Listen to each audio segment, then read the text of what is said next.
নতুন সরকার দায়িত্ব নেওয়ার পর গত ৩ মাসে অর্থনীতি পুরোপুরি চাঙ্গা হয়নি, তবে ভঙ্গুর অবস্থা থেকে ঘুরে দাঁড়ানোর প্রক্রিয়া চলছে জোরে সোরে। বৈদেশিক মুদ্রা রিজার্ভ ও প্রবাসী আয় বৃদ্ধি পেয়েছে। বিশ্লেষকরা বলছেন, বর্তমানে গণতান্ত্রিক সরকার ব্যবস্থা, রাজনৈতিক স্থিতিশীলতা ও আইন শৃঙ্খলার উন্নতি সহ সরকারের নানা ধরনের উদ্যোগের ফলে অর্থনীতিতে ইতিবাচক প্রভাব পড়তে শুরু করেছে। তবে অর্থনীতিকে পুরোপুরি চাঙ্গা করতে হলে উদ্যোক্তাদের বিভিন্ন ধরনের নীতি সহায়তা দিতে হবে। সরকারের ৩ মাসের কর্মকাণ্ডের অগ্রগতি নিয়ে সুমন মাহমুদের ধারাবাহিকের আজ শেষ পর্ব। তারেক রহমানের নেতৃত্বাধীন বিএনপি সরকার দায়িত্ব গ্রহণকালে অব্যবস্থাপনায় ছিল দেশের অর্থনীতি। বিগত সরকারগুলোর ব্যাপক দুর্নীতি, ব্যাংকিং খাতে লুটপাট, টাকা পাচার, মূল্যস্ফীতি ও অব্যবস্থাপনার কারণে অর্থনীতির প্রতিটি সূচক ছিল নিম্নমুখী। তবে আশার কথা হলো, গত ৩ মাসে সরকারের নানা ধরনের উদ্যোগের ফলে দিশাহীন অর্থনীতি দিন দিন চাঙ্গা হচ্ছে। ইতিমধ্যে বৈদেশিক মুদ্রা রিজার্ভ ও প্রবাসী আয়ও বাড়ছে। মূল্যস্ফীতি নিয়ন্ত্রণে সরকার নিয়েছে নানা ধরনের উদ্যোগ। বিগত সময়ের মব কালচার ও আইন শৃঙ্খলার অবনতির কারণেও অর্থনীতি ছিল অনেকটা চ্যালেঞ্জের মুখে। তবে বর্তমানে আইন শৃঙ্খলা উন্নতি হয়, ইতিবাচক প্রভাব পড়ছে দেশের অর্থনীতিতে। বর্তমান সরকারকে সাধুবাদ যে তেলের দামটা ওই সময় সহনীয় পর্যায়ে রাখছিল। আর তাছাড়া আমার মনে হয় না খুব একটা সমস্যা হয়েছে। আমাদের হিসাব অনুযায়ী 400-র মতো ফ্যাক্টরি বন্ধ হয়েছে। 50%ও যদি অপারেট করা যেতে পারে তাহলে অবশ্যই এই সেক্টরে একটা অবদান তো রাখা সম্ভব হবে। কর্মসংস্থানের সুযোগ হবে এবং ফ্যাক্টরিগুলো মালিকগুলো রান করতে পারবে। এই সরকার প্রো বিজনেস, এই জন্যই তো সরকার বন্ধ ফ্যাক্টরি চালুর উদ্যোগ নিয়েছে।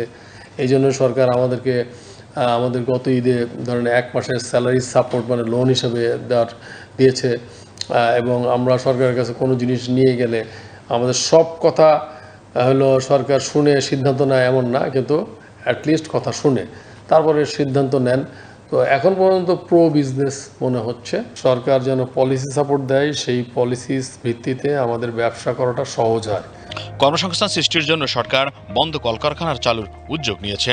বর্তমানে রপ্তানির পরিমাণও বাড়ছে, আস্থা ফিরছে বিদেশি বিনিয়োগকারীদের মধ্যেও। দেশের অর্থনীতিকে টেনে তুলতে সরকার কৃষি কার্ড বিতরণ, ফ্যামিলি কার্ডের আওতা প্রসার এবং প্রবাসীদের জন্য বিশেষ কার্ড চালুর মতো বিভিন্ন সামাজিক ও অর্থনৈতিক সংস্কারমূলক উদ্যোগ গ্রহণ করেছে, যাকে ইতিবাচক হিসেবে দেখছেন বিশ্লেষকরা।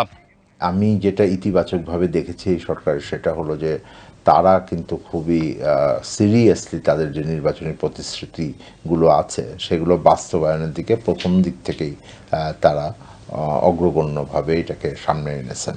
এই অর্থনীতিকে ঘুরে দাঁড়ানোর ক্ষেত্রে কনফিডেন্স একটা বড় জায়গা হবে। সুতরাং তাদের যত বেশি তারা স্বচ্ছতা, জবাবদিহিতা এবং অংশীজনকে সাথে নিয়ে সামনে এগোবেন, তত তাদের কার্যক্রমের প্রতি বিভিন্ন ধরনের যারা অংশীজন আছেন, ব্যবসায়ী থেকে শুরু করে জনগণ, তাদের কনফিডেন্সটা বাড়বে।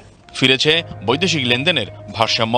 ব্যাংকিং খাতে খেলাপিরিন আদায় ও আর্থিক খাতে শৃঙ্খলা ফেরাতে বাংলাদেশ ব্যাংক কড়াকড়ি নীতি গ্রহণ করেছে, যার মাধ্যমে নামে বেনামে ঋণ বিতরণ ও জালিয়াতি রোধ করার চেষ্টা চলছে। বিগত 1.5 দশকের পুঞ্জীভূত অনিয়ম, ব্যাংকিং খাতে লুটপাট এবং প্রাতিষ্ঠানিক দুর্নীতির ফলে অর্থনীতির যে রক্তক্ষরণ হয়েছে তা বন্ধ করতে তারেক রহমানের নেতৃত্বাধীন বিএনপি সরকারকে এক যুগান্তকারী ও বহুমাত্রিক কৌশল গ্রহণ করতে হবে মত বিশ্লেষকদের।